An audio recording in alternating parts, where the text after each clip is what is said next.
YouTube? This is the cheap yo-yo quick review of the YoyoFactory OneStar. Now, I know I did a review of this like 9 months ago. It's probably one of the first reviews I ever did because this was probably one of the first yo-yos unresponsive that I ever got. Yeah, so let's talk about it. So this is the OneStar. Basically, this is the YoyoFactory version of what the YoTricks Sage is as well. Hence the title of the video here. So basically, these are the same yo-yo. Now, the Sage has been upgraded a couple of times since this version of the OneStar, and I believe the Sage now has clear caps. There's some OneStars that have clear caps, but this one does not. Let's talk about this one. So this is about the same shape and size as the YoyoFactory ProtoStar. Difference with this is it's made out of the same material as the YoyoFactory One, and it's got similar construction to the YoyoFactory Replay Pro. As you can see, there's these hard caps here, and then it's all plastic, and it kind of screws together, and the axle is plastic, or in the bearing seat is just molded into the plastic, as opposed to there being the spacers like on the OneStar, or like on the ProtoStar. So anyway, if you buy the OneStar, it comes fully unresponsive and basically indestructible, from what I could tell. Now, I've had two of these. One of them I sent to Dylan Kowalski, and he reviewed it. And this one is the black one. This one was mine. It's been in my desk for a long time, and it worked. But I brought it home because I wanted to do a cheap yo-yo quick review with it. So yeah, basically this is going to be your beginner cheap yo-yo, and for $10 from YoyoFactory Plastics, it's hard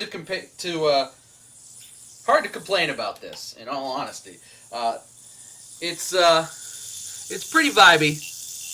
Like I don't think any of these are smooth. Both of the ones I had were pretty vibey. It's pretty vibey. It's only about 62 grams, so it doesn't spin that long. It kind of, when it starts to die out, it dies quick. But otherwise, it's okay. But once it starts to die, bind it, because otherwise you're not going to get much more spin out of it. I don't know if any of the ones I had both performed pretty much the same. Oh, there, it's dying.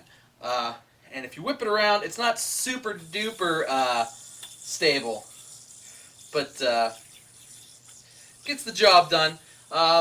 You know, if you're a beginner just getting into unresponsive play and just trying to land tricks and stuff, this is a pretty good option to go. Now the Sage, you can get the Pro Pack. Up, see, there we go.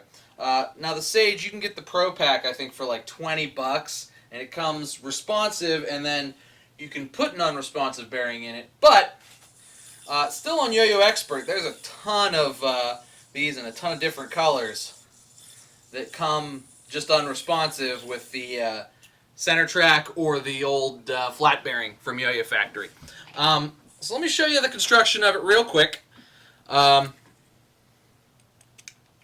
you can see, the bearing seat is molded into the plastic.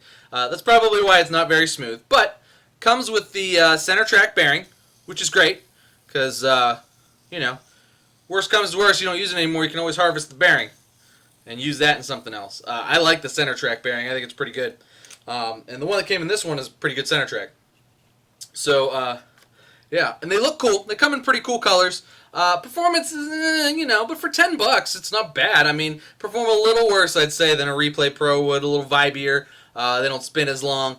But it's a pretty cool shape. I always like the North Star shape. This one, like I said, sat on my desk at work for a long time. And it was cool for that. It was cool for, like, throwing for a couple minutes at the printer. It's not exactly a yo-yo that you'd ever really outgrow, you know? So the $10 version, like I said, is pretty cool to have because it's pretty much indestructible. It doesn't matter what happens to it because it's cheap. And, you know, why the heck not? It comes in a lot of cool different colors. And I actually always really like this Pulsar graphic. So I got a Pulsar one. But it comes in other colors and with other graphics and stuff too. And Ann Connolly has one. And, yeah, it's good stuff. Pretty grindable as far as the finish is concerned. about the same level as the Replay Pro. Maybe not exactly as well. It doesn't exactly grind as well as the Replay Pro, but not bad. Used to be about the price of the Replay Pro. I think these were $15.50 when they first came out, but now at $10, they're pretty good. Same as the Sage. I don't know if I really like the Sage as much, particularly the Pro Pack at 20. I feel like at $20 there's so much other stuff you can get. But I like YoTricks, and I guess there's a lot of stuff that goes into the package, a lot of extras and stuff. So extras are cool too. So if you're a super beginner, and the Sage might be the way to go. But if you are like me and somebody who had, knows how to throw a yo-yo, knew how to throw a yo-yo but from back in the 90s, had a collection of like transaxle and other responsive yo-yos, you can maybe just skip right to the unresponsive OneStar version and just go from there, because this is a cool yo-yo, and I always really liked this, and I still really like it. It's one of those yo-yos that like I can leave somewhere and forget about it and be like, oh yeah, I forgot I had that, and play with it for a little bit, and it's still kind of cool. I don't play it a ton, but it ain't bad. But anyway, guys, that's the cheap yo-yo quick review. I know it's like 6 minutes, not that quick, but much quicker than most of my reviews. But tell me down in the comments, do you have a OneStar or a Sage? What do you think of yours? I think it's okay. No real complaints for as cheap as they are, and I think they're pretty cool. I kind of wish YoyoFactory wouldn't have discontinued them, but there's still tons on Yo-Yo Expert, so you could always still get another one. But anyway, guys, thanks so much for watching. Make sure you like and subscribe. Cheers to you, and we'll see you next time.